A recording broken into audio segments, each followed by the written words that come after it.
In the world of Hollywood, movies get greenlit and redlit. They get remade and rebooted. But we are the Ideal. I'm Sam Gasch. And I'm Mike Bobbitt, and this is Ideal Remake.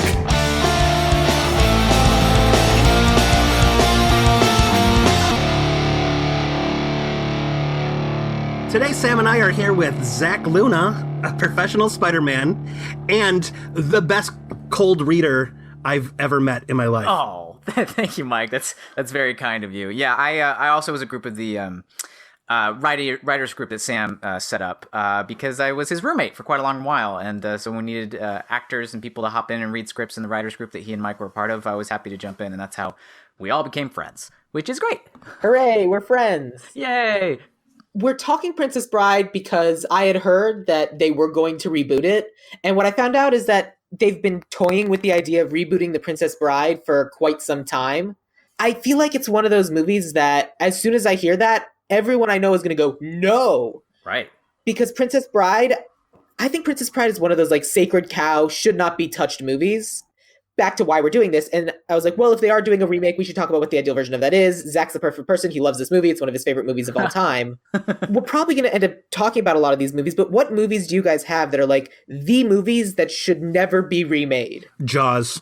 Jaws? Yeah. Yeah, Jaws for sure. Jurassic Park, that's one of my big ones. Even though both of those movies have a considerable number of sequels? Yeah, but sequels are different than remakes. Yeah, I don't even like that they're making sequels. Star Wars, I don't think... I'm fine with making new Star Wars movies, but I hope they never remake the original trilogy. The idea of it just seems like, what's the word? Offensive? Like the idea of somebody being like, oh, hey, let's get a new Luke and a new Leia and just like, we'll do Star Wars again. That's how Let's just pave over this whole thing and turn it into a parking lot. That's how I feel about that, like, Amazon's making a Lord of the Rings TV show, and they were kind of playing coy for a while with like, well, is it going to be a spin-off? Is it going to be a prequel? Is it going to be Silmarillion? Like, what is it going to be? And they're kind of just like, we might just make Star Wars as a TV... I mean, not Star Wars, make Lord of the Rings as a TV show. And that, to me, seems like the dumbest thing in the world, because if you're doing that, you're going to have to recast Aragorn at some point. And I don't know what kind of human being you think you are as a casting director if you're like, oh yeah, we'll just do better than Vigo. We'll just do better. I would say Princess Bride is one of those movies too for me that I do agree. Like totally. I mean, as Sam alluded to earlier, this is my favorite movie. Like of all movies there are, if I could only like take one to like a desert island with a Blu-ray player, it would be The Princess Bride. It's as close to a perfect movie as I've found. Not to say I don't think there's little ways it could be improved upon. There's some little things here and there, which I think we'll talk about in the actual remake discussion. Just in terms of like character agency, or like maybe have an actual Spaniard play a Spaniard. But for the most part, it's so well crafted, and it's so smartly made, and it is like lightning hitting that the right people were available to make it at that right time. And Bill Goldman went through so many back and forths of trying to get it made into a movie, to the point where he, after a couple of them fell apart and he had sold the movie rights, he on his own, because he's Bill Goldman and he could screenwrite great things and had money of his own, he saved up enough money to buy back the film rights of his own book after the first few times that didn't work out. Like, he was that protective of the material that and it wasn't until Rob Reiner came around and it was like one of his favorite books, and that it was just at the right time, right after he had done Spinal Tap and some like really earnest like love stories, that it was the right time for the director. The author was willing to like take a chance on the material again, and they assembled a near perfect cast. Who else but Andre the Giant can play Fezzik, honestly. Have either of you guys read the Carrie Elway's book about the making? Yeah. I listened to the audio version of it that has a lot of the original cast reciting, what they wrote for that. And it is an amazing book. It's such a deep dive, and it feels like an 8-hour Blu-ray extra. It is so good. Yeah, it's like going back in time. I've only have the hardcover like physical book version, which I read a couple times, but I would love to hear that as an audiobook. It's like, if you're ever wondering like what is the experience of like making a fan favorite movie, that it was a special thing that lightning in a bottle, that even as you were making it, you weren't sure if it was going to work or not. Like that book is a beautiful insight into that headspace and that time and that like electric feeling of all that. It's great.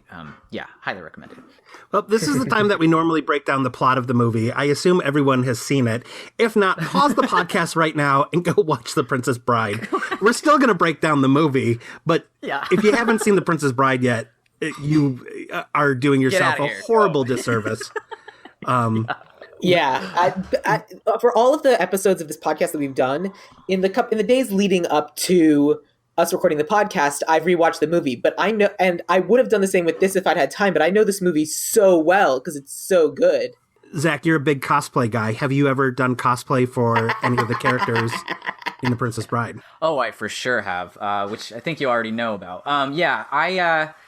Before I moved to LA, I didn't really go to comic book conventions and things like that, but I did go a lot to the Renaissance Festival. I am, dyed-in-the-wool, old school nerd about, swords and sorcery and all that type of stuff. And off and on for years, I worked on building a Dread Pirate Roberts costume from Princess Bride. Nice. And I eventually got to the point, because it's a very simple costume, there's only about 5 major elements to it, and it's all black pieces, a mask, a scarf, a shirt, pants, boots. I got to the point where I'd completed it, and then I spent about 5 years slowly upgrading each piece. So, like, one year, my goal at the Renaissance Festival would be to, like, find a good person to talk to about getting a new belt made. And the next year, I'd save up money, and I could talk to somebody about making a new mask. And the next year after that, I'd get a new shirt. So after 5 years on and off of saving up money and changing things out, I created what I think is like the best possible version of the Dread Pirate Roberts outfit, to the degree where I'm not even doing the movie version of the Dread Pirate Roberts anymore. In my mind, I'm trying to do the original Dread Pirate Roberts, the first one, not Cumberbund and not Brian and not Wesley and not Inigo, but the original one who retired like a king in Patagonia. That one, who was most likely based on Bartholomew Roberts, who was one of the most successful pirates in the golden age of piracy. They called him Black Bart because he sometimes wore all black. So that one, that's the one I went for. I got the official licensed replica sword that they made for this film, the sword of the Dread Pirate Roberts, manufactured in part by Windlass Steelcrafts. Buy it today. And I got it, and I had it for a little while, and I realized it was nice, but it didn't feel right in my hand. And it was more important to me that I had a sword that felt like the way the movie made me feel than one that looked like the prop in the movie. So I actually have a much fancier sword than the one that Wesley has in the movie. It's kind of like halfway between the Inigo sword and Wesley's sword in the film, the famous 6-finger sword that Inigo has. So what I ended up having with my whole kit and costume, where I have, a custom-made satin a belt, and I have a whole elaborate custom-made boots from the people who made all the boots from the Pirates of the Caribbean movies, a handcrafted mask, and sword gloves and everything. I have, as a sword, a rapier made by Arms and Armor, which is a company that supplies all of the rapiers for the Shakespeare's Globe in London. And the hilt of it was cast off an authentic German rapier from the 16th century. So the sword that I have was actually used by Clive Owen in the movie Elizabeth, the Golden Age. Wait, what movie? What is this movie I've never heard of? You've never heard of Elizabeth, the Golden Age? I have not. It's a sequel to Elizabeth with, Hela from Thor Ragnarok, where Cate Blanchett got her first Oscar nominations. About Queen Elizabeth. But yeah, at any rate, if that long spiel I went on about all the pieces of my costume are any indication, I really love this movie. Cool. And I think I ended up spending about $1,500 over the course of 6 years or so building that costume. So yeah, it meant a lot to me. Over the course of 6 years, that's not too bad. I think you did it. No, it's not too crazy. It's just crazy when you sit back and tally it all up. Yeah, of course. Well, I'm familiar with this costume because I've seen you wearing it, but I was with you when you wore it to the Egyptian theater for, what was it, the 25th anniversary? 25th anniversary. Yeah. Yeah. And everyone was so thrilled you were there. Because originally there was supposed to be cast members there.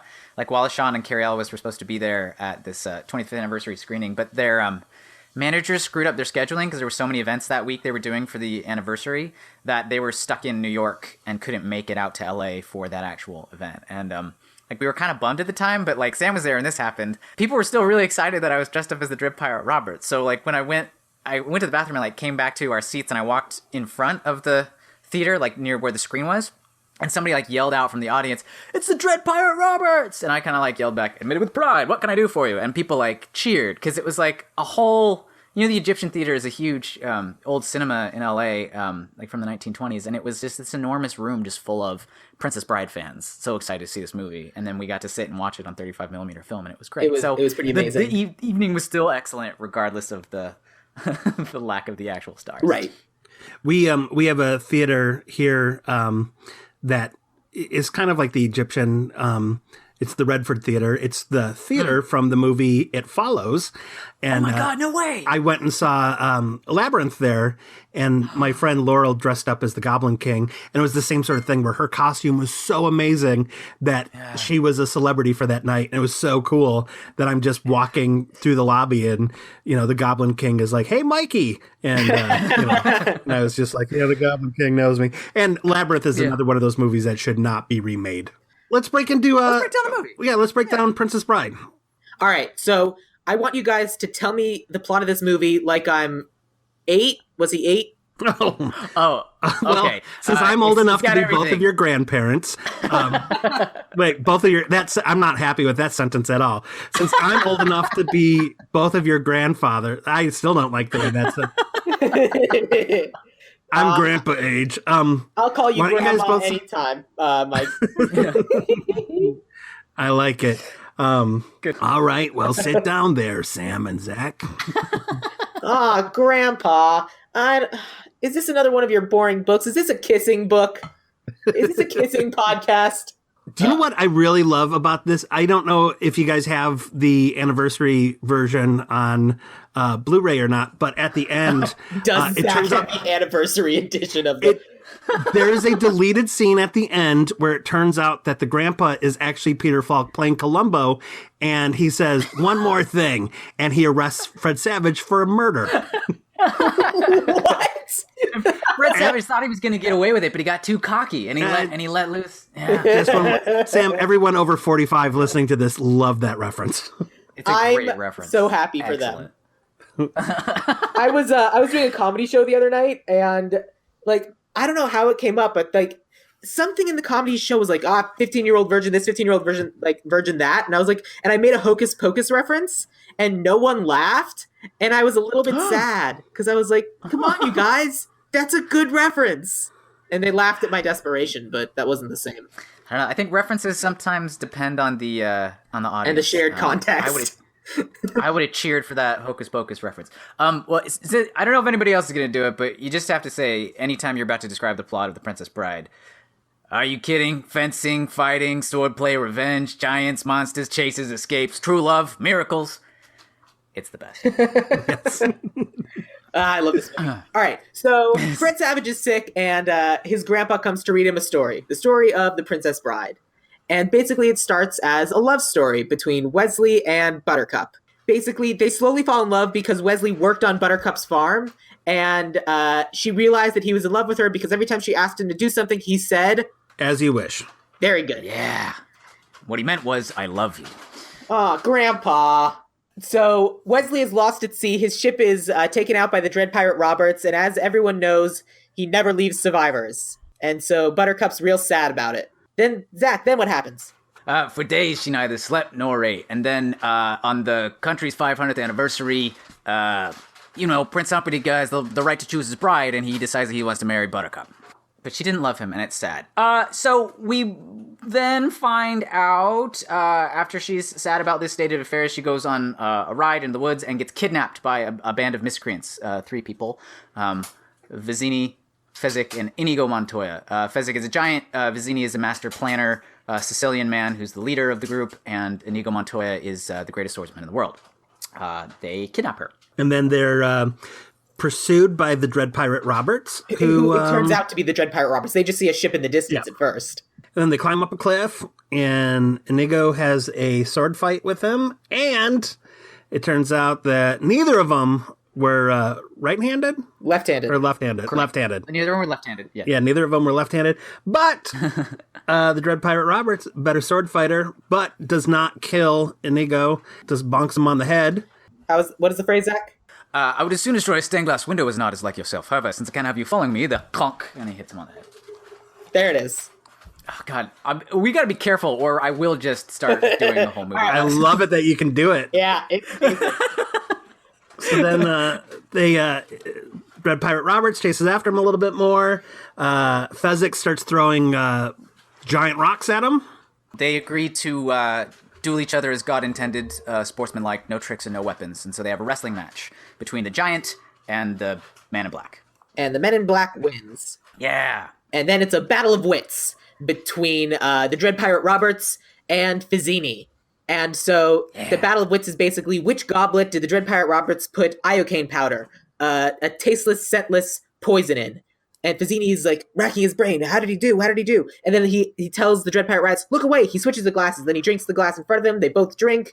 Fizzini dies. Turns out there was poison in both glasses, because Dread Pirate Roberts spent years developing an immunity to iocane powder. Which is really inconceivable when you think about it. Of all of the things, that is the most inconceivable. It's so good. So then the Dread Pirate Roberts has Wesley as his own prisoner. They run for a bit. They have Dread Pirate Roberts has Buttercup as his own. Yeah, as Buttercup. Goodness gracious, as Buttercup as his prisoner. They run for a little while longer. They have an argument, and it is revealed that the Dread Pirate Roberts has been Wesley all along. The lovers are reunited. When they have their argument, it's one of the moments that I really like when he goes to sit down. It was after Carrie Elways broke a toe while riding a three-wheeler that Andre the Giant brought to set. And so it's the most awkward sitting. Like, once you know that it's there, you're like, oh, yep, that's the day that he had to shoot. You're like, oh yeah, he's putting no weight on that foot. Yeah, but he like kind of makes it look elegant. It's like, it's a weird way of sitting down, but like the first time you watch, you're like, I guess he's just cool. I don't know why he's doing it. Exactly. They're pursued by Prince Humperdinck and all of his hunters and whatnot, the greatest hunter in the land, Prince Humperdinck. And so Wesley and Buttercup go into the fire. But it turns out that the reason the prince is hunting them is because he hired the three evil guys, or the Fizzini, Fezzik, and Inigo Montoya, because he wanted them to kill Buttercup on the border between their country and Serta in hopes of instigating a war between his country and Serta, because wars are profitable or something. Gilder. In the movie, it's Gilder, but yeah. Gilder. And so he still wants kind of to do that. And so, but they escape into the fire swamp to foil the prince's dastardly plan of killing his fiancée and sparking a war. And in the fire swamp, they only have to be wary of three things: the lightning sand, the flame spurts, and ROUSs, which are rodents of unusual size. They face all three of those terrors in the swamp, come out the other side safe and sound, and are captured immediately at the other end. Immediately. The deal that Buttercup strikes with Humperdinck is that if they promise not to hurt Wesley, that she will acquiesce and go with them and marry Prince Humperdinck. Of course, because Humperdinck is a dick, he fully intends to kill Wesley anyway, and Wesley knows this. His chief torturer person is Count Rugen, a maniacal weirdo, kind of a Dr. Frankenstein-y type guy, who earlier in life murdered Inigo Montoya's father, which Wesley recognizes before he's knocked unconscious. So, the back half of the film is everybody's in dire straits. Wesley is captured underground in the torture chamber of Count Rugen. Buttercup is locked in the castle upstairs, and she's going to be married off to Prince Humperdinck. However, our previously intrepid no good folks, Fezzik and Inigo Montoya, who were not killed by the Man in Black when he could have killed them, join together again. Yeah, they find each other. Yeah, well, they learn of the existence of Count Rugen, the six-fingered man. Inigo knows he can get revenge and avenge his father's death, and realizes the only man that can help them plan this assault that he has planned is the Man in Black, who was able to best the greatest swordsman in the world and out-wrestle the biggest giant in the world. So they try to break Wesley out and go from there. But it turns out that Wesley is mostly dead. So they take him to Miracle Max. Played by the incredible Billy Crystal. Miracle Max is like a sort of a wizard that used to be in the employment of the king, but Prince Humperdinck fired him and had him disgraced. They aren't immediately able to get his help, but once they realize that if their plan goes correctly, this is Buttercup's true love that they have there, they're trying to resurrect, that Humperdinck's wedding will be destroyed and he'll be, humiliated, and that gets Max on board. He creates a magical chocolate pill that brings Wesley back to life, except it takes a while, so he can't use any of his limbs originally. So he can be their master planner, but he can't physically assist in anything, and they have to plan an assault on the castle. They attack the castle where the prince has accelerated the timetable on the wedding. They're getting married tonight. Our 3 intrepid heroes bust it into the castle at the exact moment, right before Buttercup actually says the word "I do." And so they break into the castle and they're tracking down, and Wesley, who's still mostly dead and really isn't able to move, but he's always been a fast healer, goes after the prince with the help of Fezzik, Andre the Giant, and Inigo Montoya goes after the Six-Fingered Man, where he says his iconic line, "Hello, my name is Inigo Montoya. You killed my father. Prepare to die." And he says that line a lot. He does say it a lot because it's his mantra, and it gives him hope when all hope seems lost. He initially seems to lose the fight against Count Rugen and then rallies back and kills him and avenges his father's death. There's a movie called Over the Top. It's an arm wrestling movie with Sylvester Stallone. And when he gets ready to win, like when it looks like all is lost, Sylvester Stallone will turn his hat around backwards, his trucker cap. And that's what makes him win. So that's sort of like Sylvester Stallone's "Hello, my name is Inigo Montoya." Because every time Inigo Montoya gets, cut, he just says his line again, and then it's sort of like, he does the Hulk Hogan kind of thing where it's really cool. Like, I'm making fun of it, but it's great. It's an amazing narrative device, and it's absolutely thrilling every time in context. I kind of get like a tear in my eye when he finally beats the Six-Fingered Man. So having completed his arc, they go to find Wesley, only to find that he's missing. Buttercup has decided to commit suicide because of she's married to a man that she hates, and is stopped because Wesley has made his way into her bedchamber, and they have a tearful reunion. He still can't move at that point in time, and realize that she wasn't legally married to Humperdinck because of that loophole about not actually saying "I do." Humperdinck appears, and it seems like we're gonna have our final sword fight of the film between him and Wesley. But instead, Wesley disarms him with his words. In a supremely badass way. Yeah, I don't... there's no way we can do justice in short time. It's suffice to say that Wesley duels him to the pain, meaning he just absolutely humiliates Humperdinck with his words. Yep, he says, "Chris Sarandon, you will never be as good as you were in Dog Day Afternoon." No! I made Fright Night too! No! Humperdinck is revealed to be a coward. He's tied up, and all of the heroes reunite. Fezzik finds some horses for them to escape on, and Wesley decides to pass on the title of Dread Pirate Roberts to Inigo Montoya, and they all sail into the distance. And we return to the story of the grandfather reading to his son. His grandson. Yeah, and he was finally okay with the kissing bits. Yep. And so the film ends with the best kiss that was ever kissed. We see that last page between Wesley and Buttercup. And then, who's going to bring it home? That's the end of the movie. No, the end of the movie is that as the grandfather's leaving, the son says, the "Can grandson, you come back and read me the story tomorrow?" And the grandfather says, "As you wish." Oh, there it is. I want Zach to say "As you wish" as Peter Falk. As you wish. It's so good, Zach. Greetings, true believers. He's not Stan Lee. Yeah, I think my Peter Falk is like half Stan Lee and like half my uncle, so it all shakes out at the end. I think your Peter Falk sounds great. Thank you, Mike. I think Sam Stan Lee sounds like Stan Lee and Gilbert Gottfried had a child. Call Affleck is what I'm saying. Affleck, the only insurance a parrot like me would trust. So that's the general overview of the story of The Princess Bride, which is mostly unique because of the framing device that's there of the grandfather and the grandson commenting on the story as they go. The actual story itself being both a satire of traditional fantasy Arthurian romance tropes, but also a earnest version of them.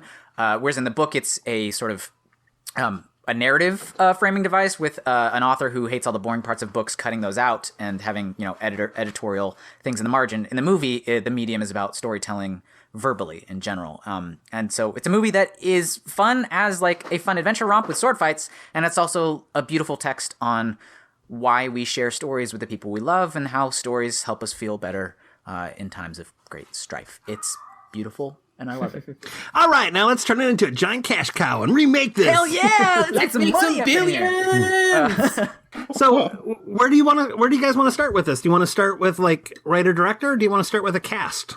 I want to start in two different things I want to, before we do writer director, I think we need to talk about the way the movie's going to be, because my pitch for the way this remake would be is it's part remake, but also kind of part sequel. Oh, wait a second. I call foul. Sam, you have never let me do a sequel before. I haven't. Yeah, what's the name of this podcast, I haven't, Sam? But this is a rare exception, because basically what this story is it's the reading of a book. And I feel like the way that you're going to make this movie again is someone has to read that book. And the only way that it makes sense and the best way for it to be someone reading the book is if it's Fred Savage reading the book to his daughter. Ooh.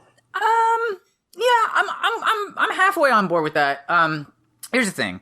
Ramping up to this, when I was trying to figure out what a remake of The Princess Bride that I would actually see would be, I was thinking about how the way it's structured is so important. The narrative itself is so keenly made for the one thing that it is, that I don't think I could come up. I'm not as smart as Bill Goldman, so I don't think I could come up with a change to the internal structure that would help, or a meta narrative that would help.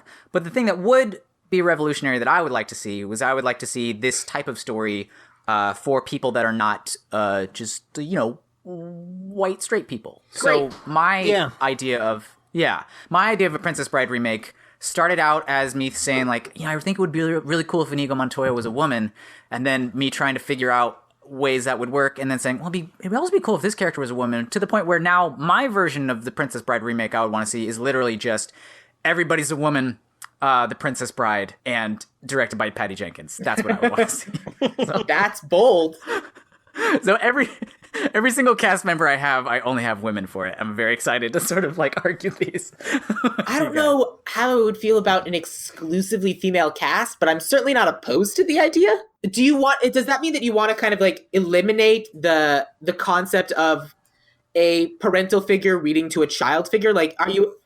Oh, God, no, of course not. I mean, I want the grandmother, played by Carol Kane, who played, Valerie in this movie, to be speaking to her grandchild, who is a young black girl, probably like, I don't know, Storm Reed from A Wrinkle in Time. And her mom would probably be Gugu Mbatha Raw. And they are doing the same sort of process with, this is a special book. I heard you wanted a story where people like you were more in it. So this is the story I brought to share to you when you were feeling down. And so the version of the story that the grandmother shares with her granddaughter is a world only of powerful women interacting with other powerful women, which I think would be pretty swell. And I think Patty Jenkins would be good to do it because she did Monster and, of course, Wonder Woman this year. So your Wesley in this is Gal Gadot? Godot. No, my Wesley in this is Zoe Kravitz, because you have to have like a fairly young, not superstar person yet. So like, I can literally like run through the list right now. Like I would want like Buttercup to be played by somebody like We're gonna go one at a time. One at a time. Okay. All right. So yeah, Wesley. Let's start. Okay. Let's back up a little bit. I like the idea. I like the idea of Patty Jenkins being the director. I'm not necessarily 100% on board with it being exclusively female. I do think it needs to have more diversity. 100%. I agree. Yeah. I also have gender. I think our Sicilian should be Italian. I think our Spaniard should be Spanish at the very least, and I think we should have more people of color in general. It was kind of like my big main goalposts to hit on this one. I agreed with that. I've gender flipped a few of my characters too, and I think we just got to go character by character and just see how we feel about each one. Let's end on grandparent grandchild. Well, before we end on grandparent grandchild, I was thinking for the grandpa, keeping in line with what Zach was saying, Morgan Freeman, because who can narrate a story better these days than Morgan Freeman? Oh, that's pretty good. That's pretty darn good. True. Yeah. I'm not necessarily opposed to that. I want him to be my grandpa. Yeah. I don't know. That does work. And Miles Brown as the grandchild, the youngest son from Blackish. Yeah, I mean, there are no fantasy stories for people of color. And, I think if we did that and then had a Wesley of color, maybe, or any of the leads, being a person of color, I think could be really cool. And then not comment on it, I agree also with Zach that you can't touch a William Goldman script. If we remake this, I almost feel like we should kind of do it like the Psycho remake and just have it be from the original text and just remake it. I agree with that for the story part, but not necessarily for the grandparent child. I feel like that's going to be completely different, but the story should remain the same. So you're saying because like William Goldman himself changed the framing device in translating it from the novel form to the first film, that's fair game to change for any new adaptation, that the outward framing device should be the right, thing because that changes. We're speaking to a different generation. Yeah. We're speaking to different kids. The only thing that I'd change is I wanted it to be a daughter that was being read to, because I wanted her to connect a little bit more with Buttercup. Because my big thing with the movie is that Buttercup really doesn't have that much agency. I want just like Fred Savage is like, is it sports? I don't like the kissing. What about this? What about that? And the grandpa kind of like plays with that a little bit. I'd love it if it's like Buttercup needs to marry this prince, and the daughter goes like, why? Is she sick? Is she dying? Is the prince going to help? Like, I want her digging into Buttercup and making Buttercup be more full of a character, because that's who this little girl connects to. I agree. Yep. Yeah, I think that's fair. Like maybe, especially in the back half of the film, when she kind of ends up sort of damsel in distressy, that, there could be more. Like, there's a whole like little subplot with this character called Yellen, who is like Humperdinck's right-hand public-facing man. Like Count Rugen is this like secret guy behind the scenes, but like the leader of his... The blonde guard. Yeah, he's like redheaded, but yeah, the blonde guard. Like, he's a funny character that not very much gets done with him, so I feel like there's maybe room in the back half of the movie to like have Buttercup like thwarting Yellen in some way, and then trying to join and help out Wesley and Inigo and Fezzik in a more active manner. Like that, there's room there, but like overall, I think the internal story, the like things happening in Florin, is pretty hard to touch and mess with.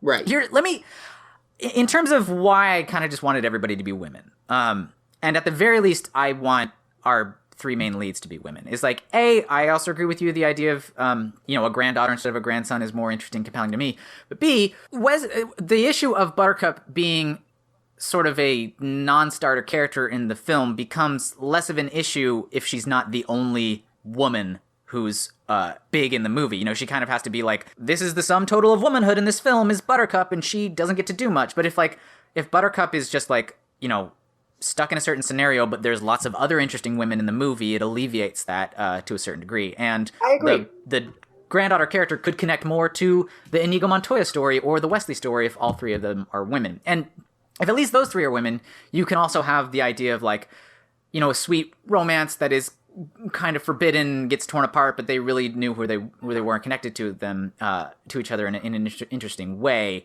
Whether or not you have Humperdinck be a woman as well, you don't have to. But I agree with that I agree with that as well. I do think that it's more compelling if Wesley is a woman. I don't think it. I just don't think it needs to be an exclusively female world. But I do like the idea of Wesley and Buttercup being both women, because it does make the beginning of the movie where Buttercup kind of like realizes, oh, this person's in love with me. Oh, yeah. I guess I'm in love with them too. Oh, yeah. That it's already this sort of like chaste romance thing that it would speak to a group of people that doesn't get to have that story of theirs on screen that much. And it's at least something more genuinely like, oh, this might be a story we need, rather than we don't need to see The Princess Bride again. 100%. Yeah. Okay, you guys have sold me. All right. So that's gender casting for those three characters, the kid, Buttercup, and Wesley. So let's start with Buttercup and Wesley. What was the name of the actress you wanted for Wesley, Zach? For Wesley, I wanted Zoe Kravitz. She's been in a lot of stuff, but she recently had an amazing turn in Big Little Lies. She's Lenny Kravitz's daughter.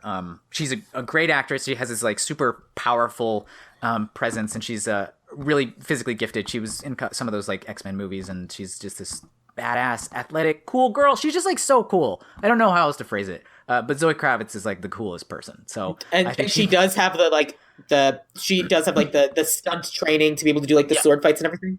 Yeah, I honestly think seeing Zoe Kravitz do a 6-minute sword fight in a movie would be the greatest thing I'd ever seen. Yeah, I'm on board. Yeah, I think she could handle the action. Yeah, And she can definitely handle the drama romance stuff. If you guys haven't seen Big Little Lies, or any listeners, I would highly recommend checking out that show. I guess it was on is it either HBO or Showtime, but it was HBO. Yeah, HBO. She's amazing in that, as is basically every actress in that. But that was when I really was like, oh man, we got to put Zoe Kravitz in more stuff because she's great. Sold. So yeah, that's my Wesley pick. What about for Buttercup, Tessa Thompson, who played the Valkyrie in Thor Ragnarok? Ooh. I dig it. That's cool. That I is can cool. see that. I just think she might be a little old for it. Which, okay, let me rephrase Zoe that. Kravitz is 29. Yeah. Tessa Thompson is 34. 5 years. Yeah. My pitch for Buttercup is actually Elizabeth Olsen. Oh. You know what? That's so funny. Elizabeth Olsen was my first thing that I wrote down, too. Oh, no way. Because she's one of those people who can kind of function as the damsel in distress, but push comes to shove, she gets to be awesome in a lot of things. And I think she has that little bit of self-awareness because of like her portrayal of who she was in Ingrid Goes West. Yeah. And I just think like she's someone who can actually be a badass. That you look at her and you think damsel in distress, but actually badass. Here's my thing with the Buttercup Wesley thing, and like maybe I'm not well versed enough in this stuff to be speaking from a place of authority. I would feel a little bit uncomfortable with the idea of Wesley the farmhand being a darker skinned character than the Buttercup that she's serving. Which was one of the reasons that I wanted the two leads to be black women. And so I wanted like somebody like Ashley Murray from Riverdale. I don't know if you guys have been watching Riverdale, but I have not. Their version of Josie and the Pussycats is this all black girl band, and it's awesome. And they're badass as hell. And I think Ashley Murray has this really interesting sort of ethereal energy to her, where she's one of those people where you're like, oh yeah, I could get like if some like weird prince and or person was like, let me find the most captivating person in the land, there she is, I'm gonna steal her, like it would make sense. But that she's also got some badassery to her, so that was my pick. She has like a really cute in that sort of like you instantly fall for her kind of face too. Yeah That I could see that. Like I think that's part of the appeal of Buttercup, where you're like, oh yeah, you get it. Of when they say that she's the most beautiful woman in the land, you kind of see that. I could see that looking up Ashley Murray. It tracks. I'll second that. All right, I'm on board. That's fine. I'm on board. I agree. It could be problematic to have a white Buttercup and a Wesley of color working for her as like Yeah, the optics of that are not great. Okay, all right, I agree with that. Okay, so here's where we get to what I think is the real linchpin of the casting, because I didn't think we could even do this remake until we came up with someone for Andre the Giant, because Andre the Giant is just so perfect. Yeah. And part of it's just he's so big and he's this wrestler, and I think there was a time when there were people like that who were wrestlers, and that just doesn't exist anymore. Like they have this new Ferdinand movie where John Cena's playing the bull, and I'm like, they're trying to get him to be this lovable guy, but it just doesn't work. I want to hug Andre the Giant. I do not want to hug John Cena. Well, I went through a lot of Fezzik ideas and kind of shot them down for different reasons, but I think I landed on someone that kind of works. Okay. At first, I was thinking Richard Mall, who played Bull on Night Court, but I think he's just too old at this point. Yeah. I was thinking Shaquille O'Neal. He's about as tall as Andre the Giant was, but he's Shaq, you know? I was thinking Carol Stryken, who played Lurch in the Addams Family movies. And then the great Kali, who's a wrestler, and also does Bollywood movies. I was like, oh, but, like Sam said, there's nothing huggable about him, where there is something kind of huggable about Andre the Giant. Yeah. Who I settled on is another wrestler, The Big Show, who, during the era of wrestling that I watched, was kind of like the lovable loser kind of character. Yeah. But he kind of is not that character anymore. No, he's not anymore, but the fact that he was that for so long, he can pull it off, lets me know that it's a role he can play. Interesting. He can, and but here's my counteroffer. Okay. Brittany Young. you may know her as Machu Picchu from the Netflix series Glow. That's cool. That's great. I like that. Ooh. I like that a lot. You know, No, I watch Glow. She's great. Yeah. That's a great call.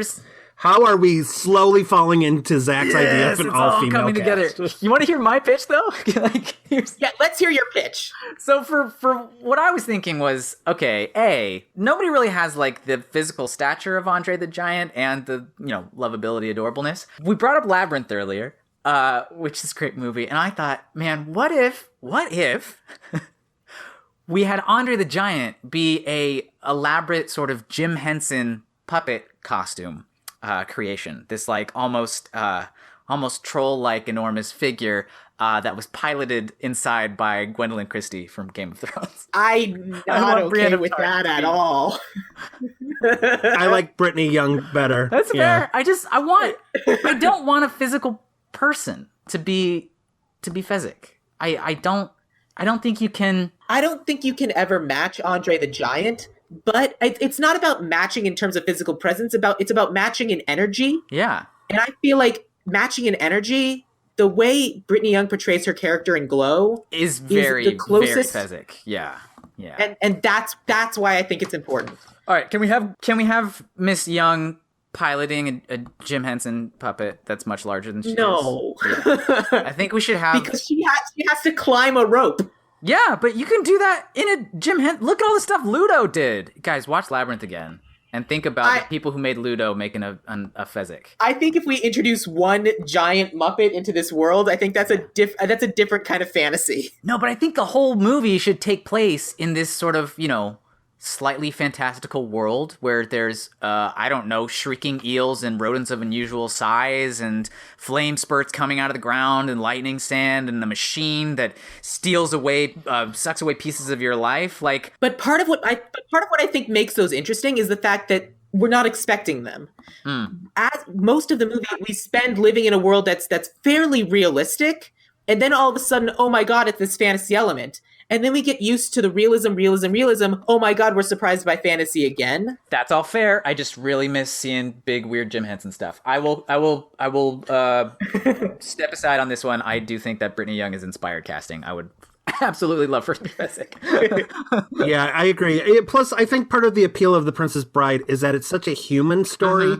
Like Sam was saying, Brittany Young has a very Fezzik type character on Glow, and I think if Fezzik had been a Jim Henson creature, we wouldn't necessarily be thinking that. Yeah. But because there is such a human story to The Princess Bride that all sorts of different people can relate to, I think for the cast, we should stick with the source material and keep the cast as human as possible. That's fair. Well, who's the next big...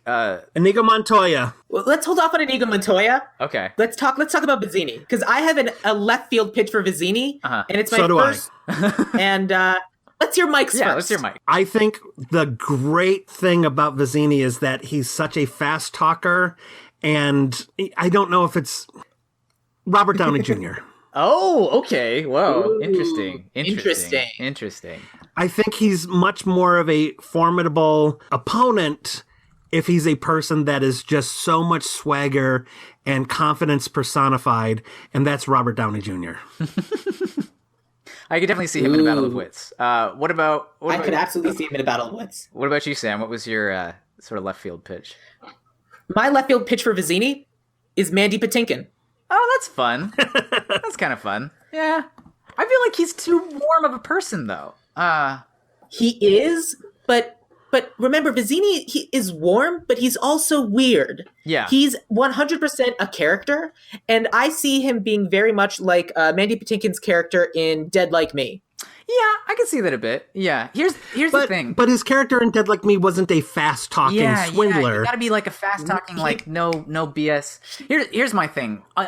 I stayed on this with both Inigo and Vizzini because, all right, in The Princess Bride, in the text of the book is slightly different than the text of the movie, but at least in the film, only two characters are really called out specifically as being from certain countries because the film takes place in fake countries, in Florin and Gilder, the country across the sea, which aren't real places. So anybody can be anything except for a character who's called the Spaniard and a character who's called the Sicilian. I really think we should have somebody Italian playing Vizzini or somebody Sicilian. Should we go with the original choice and go Danny DeVito? I mean, that would be dope. Here's my pitch, though, and this will happen fairly frequently because, again, all of my first choices are women. I think Vizzini should be played by Edie Falco from Oz and The Sopranos. She just has that like sharp, interesting energy, and I just love the idea of her like yelling at Fezzik. I think it would be cool as hell. But I would definitely step aside on the idea of the original choice for Vizzini that had to step aside to even allow Wallace Shawn to be there. Danny DeVito would be amazing. I do love the idea of Danny. Usually when I hear of like casting calls like, oh, originally this person was going to play the role, I'm always like, oh, I'm glad they went with who they went with. But Danny DeVito is one of those for Vizzini where I'm like, I think I'd like to see that. So. As would Wallace Shawn. If you listen to the book, he was always... if we were to go off of Zach's idea, I'm not in love with Edie Falco. I'm also kind of not in love with Danny DeVito. Interesting. I feel like if we were to go kind of like Italian, how do you guys feel about Marissa Tomei? I mean, I love Marissa Tomei. I'm all about Marissa Tomei. In terms of like strong female, and she is Italian, right? Yeah, ethnically Italian. Yeah. Maybe like an Isabella Rossellini. Oh, she's too tall, maybe too old. I don't know. Who's a good character-y short woman? Edie Falco is, so there's that. I like the idea of like a fast-talking New Yorker Italian kicking butt in that role. I don't know. For whatever reason, I don't know if we've quite hit it yet. Let's circle back around to Vizzini. Let's put Danny DeVito top of the heap, and we can maybe circle back around to Vizzini. Yeah. Okay. I'm on board for that. That's fair. Let's talk about Inigo Montoya. Now, my pitch is a little bit on the nose for Inigo Montoya. Also, I don't know how to pronounce his last name, but I'm going to try really hard. And he is Miltos Yerolemu. He is the guy who in Game of Thrones taught Arya to be a water dancer, sword person. Here's my thing. If we're doing an Ideal remake, I think we need someone with star quality because it's such a starring role and he's such a character actor.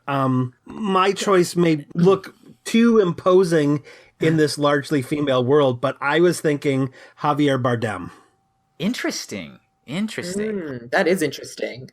Here's the thing. Inigo Montoya saw his father killed in a duel when he was 11 years old, and 20 years later is when he finally catches up with Count Rugen. So Inigo should be around 31. I'm just saying. I feel like both of y'all brought old men to the party. I feel like both of y'all brought real old men to the party. I was specifically thinking about that when I did this casting. And part of the reason why I think it's interesting is having... I think it's even more of an insult if the six-fingered man kills his father and sees this other guy who's like equivalent, like same age, and still doesn't see him as enough of a threat to kill him. Like he's still this weak man. Interesting, but like he could. I just feel like if you have a man in like his 60s, then by definition, the six-fingered man is going to have to be in like his 80s.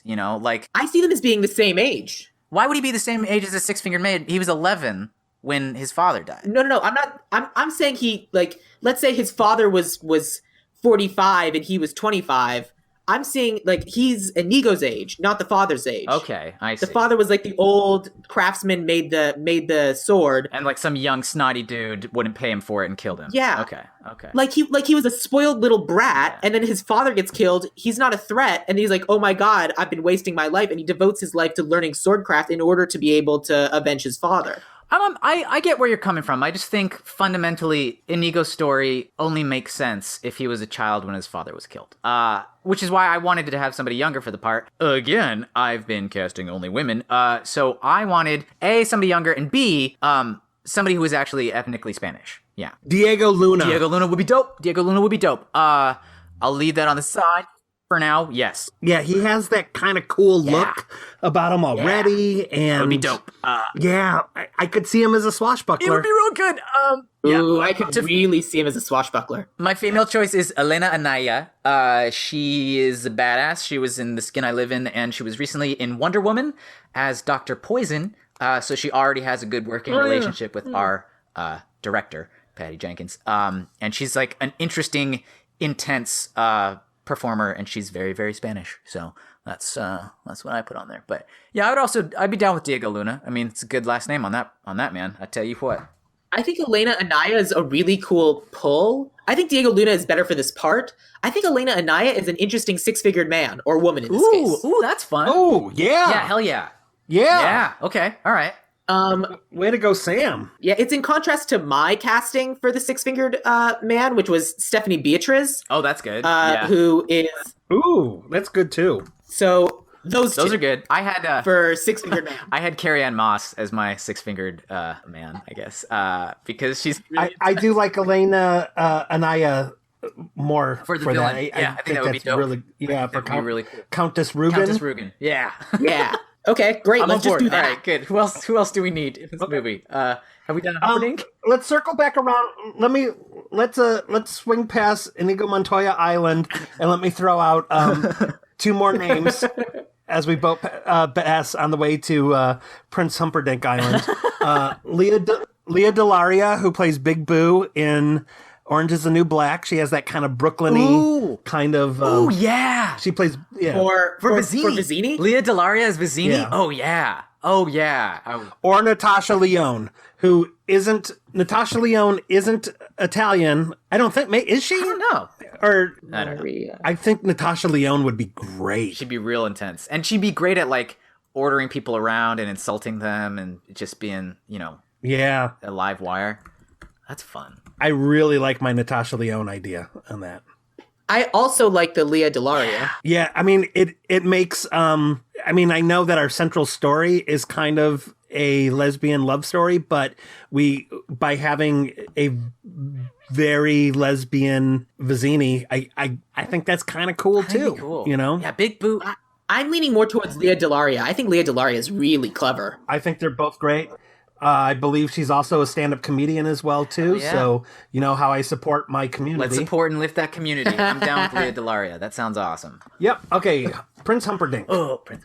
Which I have a feeling Zach is going to get his way, and it's going to be Princess Humperdinck. Diego. I don't know. Lesbian Island. It's going to be great. I don't think it has to be. I think that's part of what makes it interesting. I think it's interesting if the prince is someone that whoever our actress who's playing Buttercup, I don't remember her name. I'm sorry. We're gonna have Ashley Murray. Ashley Murray. Yeah. Thank you. Ashley Murray I think it's interesting if it's someone Ashley Murray would have been interested in before she met Wesley. Yeah. Like, this is someone I would have been interested, but then I realized that I'm actually not into dudes, I'm into ladies. I think it works either way, honestly. Like, I can go either way on this one because, like, I think if you have a male Humperdinck, there's sort of the, like, traditional calcified seat of, like, patriarchal male power, just, like, taking what it wants from the populace, which is certainly going to be valid in our, badass lesbian love story. But I also think it would be cool to have a cool lady up there. So either one's good. Who would you throw out there as a Humperdinck? Adam Scott. The only thing I had was Ray Fiennes. Oh, I like Adam Scott more. Yeah. Adam Scott would be pretty excellent. That's funny. On the Party Down train, I actually wanted Jane Lynch to be my princess. That's funny. The other thing too is I like Jane Lynch, but is she too old? Maybe, but like that kind of works as like the older seat of institutional power being like, oh, look at these young things out there. Let me get one. Plus, I like this idea too of the Princess Bride has always had a weird title. Let's just be honest. It's kind of an awkward sounding title, which exists because William Goldman asked his two daughters what they would want him to write a story about. And one said, write a story about a princess. The other said, write a story about a bride. He's like, great, I'll make a story called The Princess Bride. Adorable, right? Still a little weird sounding. However, if, all of the events of the dangerous stuff happen basically because Humperdinck wants Buttercup for his or herself. If Humperdinck is Princess Humperdinck, then quite literally Buttercup would become the Princess Bride because the princess wants her for the bride. I don't know. I thought it was clever early this morning. She's marrying a prince, Zach. Either way, she's a Princess Bride. Yeah, I know. This is my argument for Adam Scott.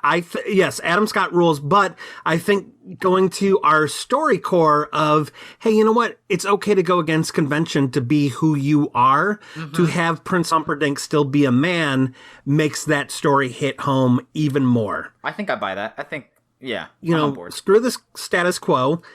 Be who you are. Like, you know, you don't have to follow a traditional route. I also think it makes his turn as a villain, it doesn't have to happen immediately because it's Adam Scott. Oh, we love Adam Scott. It's great. Oh, she should marry him. That's awesome. He wanted to what? And we all know that Adam Scott is just as good at playing like the charming on the face to the people type of characters as he is at playing like just an absolute douchebag. So, right, because we've all been watching The Good Place.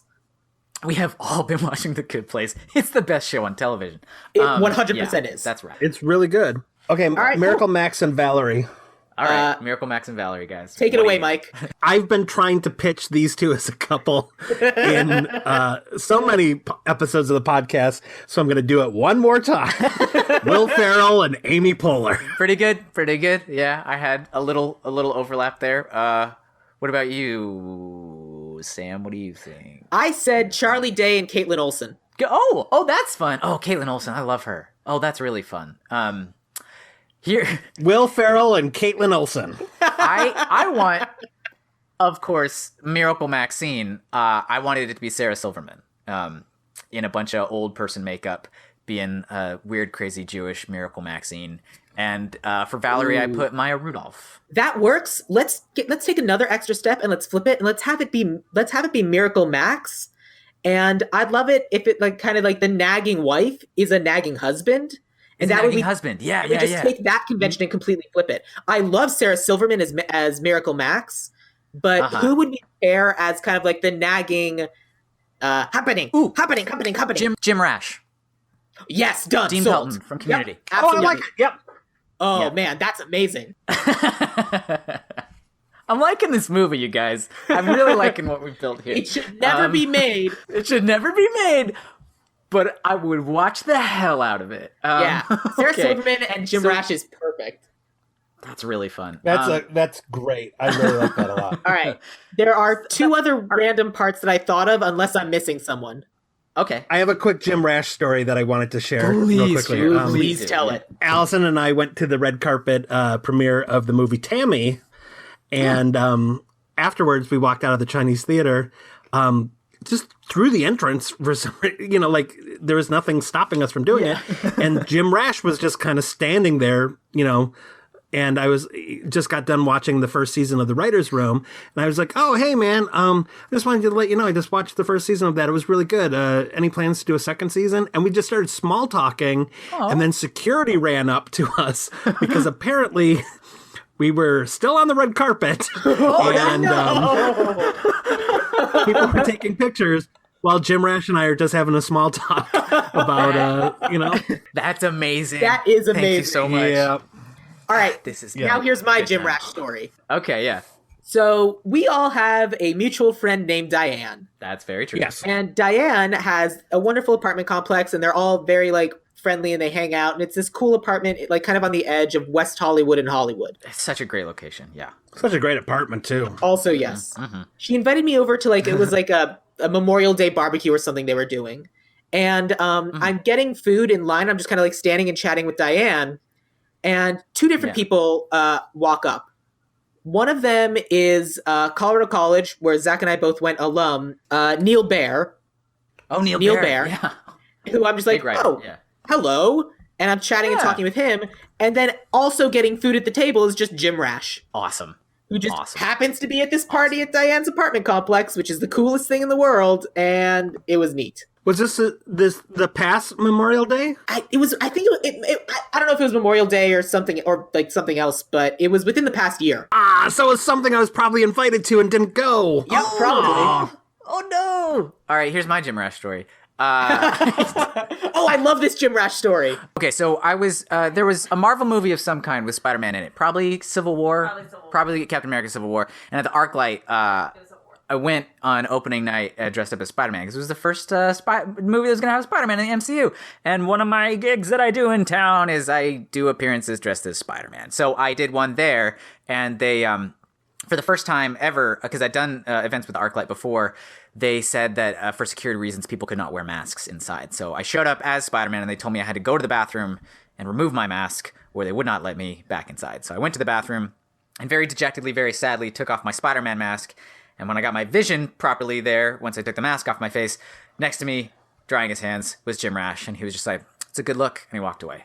And that's the whole story. So we have some little bonus, like small parts, right, left here. I mean, we've hit all the heavy hitters. The albino, I really like the idea of Victor Varnado. He's another stand-up comedian. He plays the albino in the Arnold Schwarzenegger movie End of Days. Oh, okay. He's an interesting character actor and a very naturally funny guy. He's a big New York comedian, cool. And also the only albino I could come up with. He is also a person of color and an albino. In End of Days, he plays just a really creepy looking character. He's legally blind too. So and just a great I and awesome. You know, just like Sam occasionally likes to, you know, throw out suggestions from people he knows. I am throwing out one of a person I know. Excellent. So I think Victor Varnado would be great. I'm leaning towards that more than mine. My idea for the albino was Bill Bailey. Oh, Bill Bailey. Okay. Yeah.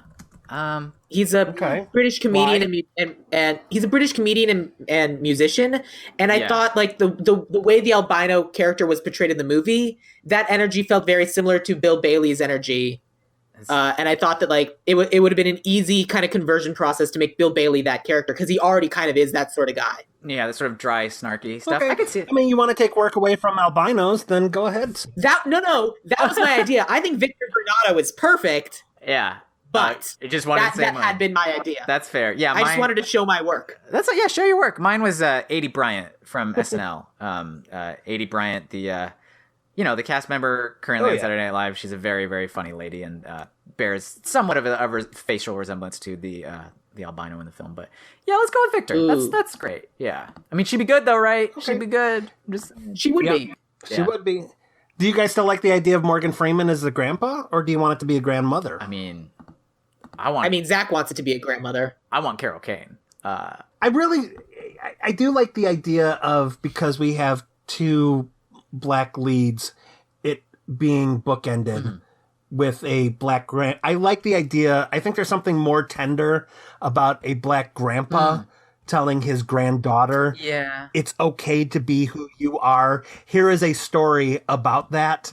I know that's very traditional for me, you know, but I think traditionally speaking, you know, and I can't say. And you'd rather do Morgan Freeman over someone like Lawrence Fishburne? Yeah, I think there's something just Morgan Freeman. You can't beat Morgan Freeman's voice. It's a real good voice. Yeah.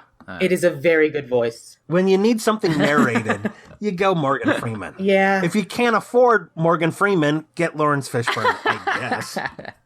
That's good. Yeah. My two women were Carol Kane and Denise Burse, who was the older Gugu Mbatha Raw in the Black Mirror episode San Junipero, the older black lady in that. I thought she had a real cool presence. Yeah, I think I like the idea of the that sort of warm, loving, grandfatherly energy in reading the story to the child. Yeah, I would be down with Morgan Freeman. That's fine. Yeah, I think I'm good with Morgan Freeman too. All right, let's lock in Morgan. Let's get him on the books. And who was the daughter that had been recommended? The girl from Wrinkle in Time. I don't know. Storm Reed is the girl from A Wrinkle in Time. That's the one Storm that I Reed. said. Great. Yeah, let's go with that. That works for me. Okay. Little things here and there. I mentioned the character Yellen, who's the what do you call it? Head of security or whatever for Humperdinck person. I went with the two I have left are Rando Guard and Scary Old Lady. Yeah, I have Scary Old Lady, Old Priest, and Brute Squad Leader, but mostly because I want to use them as cameos for original cast members. Oh, I forgot about the priest. Yeah. Okay, yeah, all right. So, Mowage. I would want Amy Poehler to be the head of security, but I have all lady recommendations in my list, and that was where I wanted to slide in her or Gillian Jacobs. I didn't know if I wanted an older or younger, bumbling head of security there. I like the idea of Amy Poehler. I think, you know, kind of like with Christopher Guest playing Count Rugen, you have one of the funniest improvisers not doing anything even slightly funny in the movie. I think it's kind of neat to have Amy Poehler, and I think she's just going to make the role so much better too. The thing I always think about is there's a bit where like Humperdinck brings in Yellen to like tell his like plan for the evening, and Yellen kneels right by his chair and puts his hand up on the armrest, and like Humperdinck just looks down at it and then Yellen like pulls his arm away, and then Humperdinck puts his arm back on, and they continue. It's just like a little bit of like funny business that's so perfectly timed where I would want a really good comedic performer, even though most of the performance isn't necessarily comedic. Oh, old priest. Old priest who says Stephen Fry. Can I finally get Will Ferrell? You can do Stephen Fry or Will Ferrell. That's fine. I thought it should be Carrie Elwes from The Princess Bride. Oh, yeah. Yes, absolutely. I thought sold. he should Done. say Maywitch. Yeah. Okay, that's a good cameo. That's perfect. I love it. That's amazing. Speaking of which, the old lady who yells "boo" in the dream sequence. You want it to be Robin I want Wright, that to don't be you? Robin Wright. Yeah, hell yeah, I do. I want Robin Wright. The ancient booer. The ancient booer. Played by Marjorie Mason. I think that's a fun Robin Wright cameo. Yeah. All right. Good. Yep. I think it's a nice little nod. I think both of those are good ideas. We have our director. Do we have our writer? Yeah, we said we can't touch William Goldman. We just have to tweak some of the bookends. And he's still alive. William Goldman's still alive. Adapt his own book again. Yeah. Then in that case, I agree. If he's still alive and it's because this is something that's so important to him, then yeah, absolutely. Hell yeah. My other little dumb cameo I wanted, there's like the leader of the Brute Squad. There's this whole scene where he says, "Ho there, there's a Spaniard giving some trouble. Ho there." And, Inigo says, "I do not budge, keep your ho there." I just love the prince gave orders, and then like Fezzik shows up. It's really great. This like, you have to have a little speaking part of the Brute Squad leader who yells at Inigo when Inigo's drunk. I thought that should be Mandy Patinkin because I wanted to put Mandy Patinkin. Ah, there it is. There's Mandy Patinkin. All right, good. I think we cleared the board. And it's good because then he's interacting with the yeah, okay, I love it. Let's cast Wallace Shawn in something, but like not give him any lines, and then just tell him on set, Danny DeVito is going to have that role, and he actually had 3 lines. Wallace Shawn could be the old king that dies, like Humperdinck's that's father. what I was just. Yeah. He doesn't. The old king that dies. I was just going to say we have the old king and the old queen. Oh yeah, he doesn't actually die. In like the nightmare, the old king dies. That's right. Right. Yeah. Yeah. The old king's alive and well. She kissed me. Yeah. I'm killing myself when I reach the honeymoon suite. Won't that be nice? He's great. I love the old king. Wallace Shawn, go for it. Yeah, Wallace Shawn as the old king, and we can have. I was going to say Jamie Lynch. What about Carol Kane? We didn't do Carol Kane for the grandmother. Yeah, Carol Kane. Yeah, Carol Kane. Right. Okay, good. Carol Kane. Ready for the recap? Yes, please. Take it away. All right. We have William Goldman's The Princess Bride, directed by Patty Jenkins, starring Ashley Murray as Princess Buttercup, Zoe Kravitz as Wesley, Diego Luna as Inigo Montoya, Brittany Young as Fezzik, Leah Delaria as Vizzini, Adam Scott as Prince Humperdinck, Elena Anaya as Countess Rugen, Miracle Maxine, Sarah Silverman, Val, Jim Rash, the albino Victor Varnado, Grandpa Morgan Freeman, the granddaughter Storm Reed, Yellen, Amy Poehler, the priest Carrie Elways, the old boo lady, the ancient booer Robin Wright, Brute Squad leader Mandy Patinkin, the king Wallace Shawn, the queen Carol Kane. Guys, I love it. And I think we have a really nice message here about inclusivity. And being yourself and going against the status quo. I think this is a really female empowering, queer, positive movie. Like, if it has to be remade, if it says something important, I think that's the reason to remake it. If it must be remade, and we don't want it to be, but if it must be, this is the ideal remake. Boom, cut to credits. Subscribe on iTunes. Yeah. Rate, review, and subscribe. Rate, review, and subscribe. It really helps. Guys, please. Tell a friend. I love that. Tell 10 friends. This was so fun. Thank you for having me on. Yeah. It was a blast. Zach, tell us about stuff that you do and where we can find you. Oh, sure. I'm one of the hosts of Spider-Man Minute on duelinggenre.com. It's a daily podcast when we're running it, where we analyze and celebrate the movie Spider-Man by Sam Raimi 1 minute at a time. So we've just finished up our first season of the show. We have 120 episodes of discussion of Sam Raimi's Spider-Man, and we'll be back in the new year with Spider-Man 2. But I also guest occasionally on other podcasts on the Dueling Genre Network. So you can find all of that at SpiderManMinute.com or duelinggenre.com. You can find me on Twitter and Instagram as at Zachary J. Luna, like Michael J. Fox, but with Luna. And that's all my plugging. Done. And if you guys enjoy kind of like the way we take movies and talk about like the aspects of them, we kind of do it from a macro sense. the minute by minute podcasts do it from a really micro sense, and it's such an interesting format, and a really good place to start is Spider-Man Minute. Thank you, Sam. It's such a good podcast. You guys should listen to it. And Sam was one of our great guests on that show, so definitely check out his minutes. He got the very, very popular Go Web Go. Go Web Go. Yeah, so check it out. It's a great guest. Listen, I'm going to invite myself for Spider-Man 2 any minute that includes Bruce Campbell. Perfect. Yeah, sounds good. Ooh. You need someone from Michigan for your Michigan. That makes 100% clear on this end. Yeah, we will discuss scheduling.